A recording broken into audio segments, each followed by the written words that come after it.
कक्षा 10वीं के विद्यार्थियों को हिंदी सब्जेक्ट से आईएमपी प्रश्न बताने जा रहा हूँ। और एक चीज़ और बता देता हूँ कि जो कक्षा 10वीं के विद्यार्थी ना, उनका अदर सब्जेक्ट का भी आईएमपी प्रश्नों की सूची आ चुका है ना। तो एक सब्जेक्ट बस ऐसा है जो अभी तक मैंने ओपन नहीं किया है, वो है संस्कृत। संस्कृत का भी जल्द से जल्द आपको उसका भी आईएमपी सूची मिल जाएगा। और अगर क्लास के विद्यार्थी इस वीडियो पर आ रहे हैं तो उनको भी बता देता हूँ कि उनको भी जल्द से जल्द आईएमपी सूची मिल जाएगा, ठीक है, सभी सब्जेक्टों का। तो चलो देखते हैं। तो आज हम लोग देखने वाले हैं, एक था पेड़ और एक था ठूठ वाले अध्याय को देखने वाले हैं। तो जो प्रश्न आपको ढूंढना है ना, इसी अध्याय में मिलेगा, ठीक है। तो मैं आपको दिखाता हूँ प्रश्न। ये पहला प्रश्न इंपॉर्टेंट है, देखो। ये बांस है ना, गलती से हम लोग झा लिख दिया इसको, सा को। तो बांस के हरे पेड़ और ठूठ के माध्यम से लेखक क्या कहना चाहता है, ठीक है। तो ये वाला प्रश्न आपको इसी में ढूंढना है इसका उत्तर, ठीक है। दूसरा प्रश्न देखते हैं। हमारे विचार लचीले और सामान्यवादी क्यों होने चाहिए, स्पष्ट कीजिए। इसका भी उत्तर देखो मैं लगा देता हूँ। फिलहाल ये आपको कुंजी में मिल जाएगा। कुंजी अगर आपके पास है तो मिल जाएगा, परीक्षा बोध है तो भी मिल जाएगा। परीक्षा बोध पुराना नहीं होना चाहिए। तीसरा प्रश्न है, बांस के हरे भरे पेड़ और ठूठ किस मानवीय प्रभाव को प्रकट करते हैं, अपने शब्दों में लिखिए। ये इंपॉर्टेंट है, ठीक है। इसका भी उत्तर लगा हुआ है।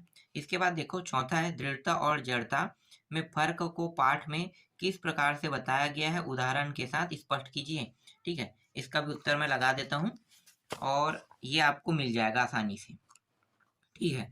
पांचवा प्रश्न आते हैं। पांचवा प्रश्न देखो, ये इंपॉर्टेंट है। तानाशाही क्या है, तानाशाह की जीवन शैली कैसी होती है, अपने शब्दों में लिखिए, ठीक है। तो ये इंपॉर्टेंट है। दीर्घ उत्तरी प्रश्न क्रमांक इसको नहीं पढ़ना है, डायरेक्ट दूसरा को पढ़ना है, ये वाला, ठीक है। एक था पेड़ और एक था ठूठ पाठ के शीर्षक की सार्थकता स्पष्ट कीजिए। ये इंपॉर्टेंट प्रश्न है। इसका भी उत्तर मैं दिखा देता हूँ, ठीक है। यहाँ तक और थोड़ा सा और है, यहाँ तक, ठीक। अब मैं आपको तीसरा प्रश्न दिखाता हूँ, ये भी इंपॉर्टेंट है, बहुत ही इंपॉर्टेंट प्रश्न है ये सब।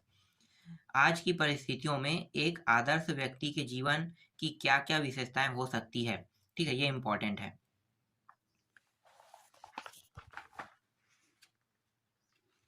ठीक है। बस इसमें इतना ही इंपॉर्टेंट था, ठीक। अब आपको मैं दिखाता हूँ नेक्स्ट अध्याय, जैसे कि 1 मिनट, हाँ ठीक है, ये वाला, ठीक है। अब आप जो प्रश्न ढूंढोगे आपको इस अध्याय में ढूंढना है, जीवन का झरना, ठीक है। जीवन के झरना में ढूंढना है। तो कौन कौन सा प्रश्न इंपॉर्टेंट है दिखाता हूँ। देखो पहला प्रश्न, संपूर्ण कविता में झरना मानव जीवन के विभिन्न भावों बोधों से जुड़ता है, कैसे, अपने विचार प्रस्तुत कीजिए, ठीक है। विचार प्रस्तुत करने वाला इसका भी उत्तर लगा हुआ है।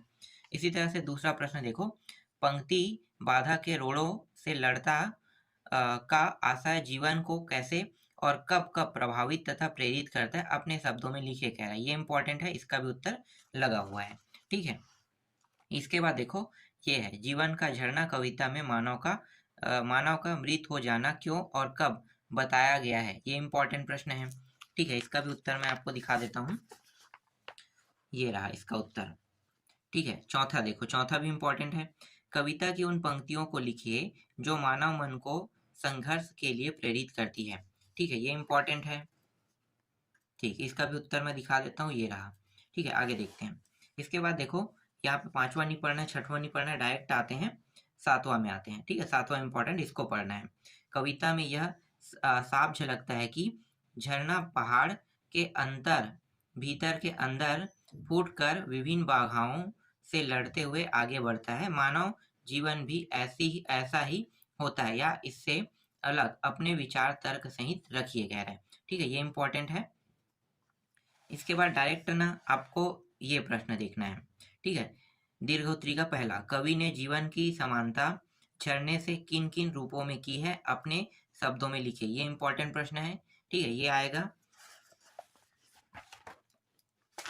और इसका आधा हिस्सा है यहाँ पे। इसके बाद देखो, ये वाला प्रश्न इंपॉर्टेंट है। कविता में आई पंक्ति सुख दुख के दोनों तीरों से कवि का क्या आशा है, मानव जीवन में इसका महत्व क्या है, ठीक है। ये इंपॉर्टेंट है। इसका भी मैं उत्तर आपको दिखा देता हूँ, ये रहा, ठीक है। अब आपको ढूंढना है साध वाले अध्याय में, ठीक है। साध वाले अध्याय, पहले ये सब अध्याय को काट दिया था ना, अब कोरोना कोरोना तो खत्म हो चुका है, तो अब फिर से इसे वापस जोड़ दिया गया है, तो आपको ना इसी अध्याय में प्रश्न मिलेगा। चलो यहाँ पे देखते हैं। कविता, पहला प्रश्न, कविता में किस प्रकार की सृष्टि रचने की मृदुल कल्पना की गई है? तो इसका उत्तर देख लो, ये रहा, और थोड़ा सा यहाँ पे है, यहाँ पे, ठीक है। इसके बाद दूसरा भी इम्पोर्टेंट है, कवित्री को किस प्रकार का जीवन व्यतीत करने की चाहत है और क्यों? ठीक है, तो उत्तर देख लो इसका भी, ये रहा। और ये चौथा प्रश्न है, प्राण शब्द से कुछ मुहावरों का अर्थ लिखते हुए वाक्य में प्रयोग कीजिए, कह रहा है। तो ये प्रश्न नहीं आएगा, ये राइट पढ़ चुका है, फिर भी मैं आपको दिखा देता हूँ, जैसे कि यहाँ पे, ठीक है। इतना इम्पोर्टेंट नहीं है, इसको छोड़ सकते हो। इसके अलावा आपको ये पढ़ना है, ये इम्पोर्टेंट है, कविता के शीर्षक साध से जीवन की जिन अभिलाषाओं का बोध होता है उन्हें अपने शब्दों में लिखिए। ये इम्पोर्टेंट प्रश्न है, ये आएगा, ठीक है। ये रहा इसका आधा हिस्सा, ठीक। तो अभी के वीडियो में बस इतना ही मैं आपको बता रहा हूँ, बचा है ना उसको और ढूंढ के मैं आपको जल्द से जल्द दे दूंगा।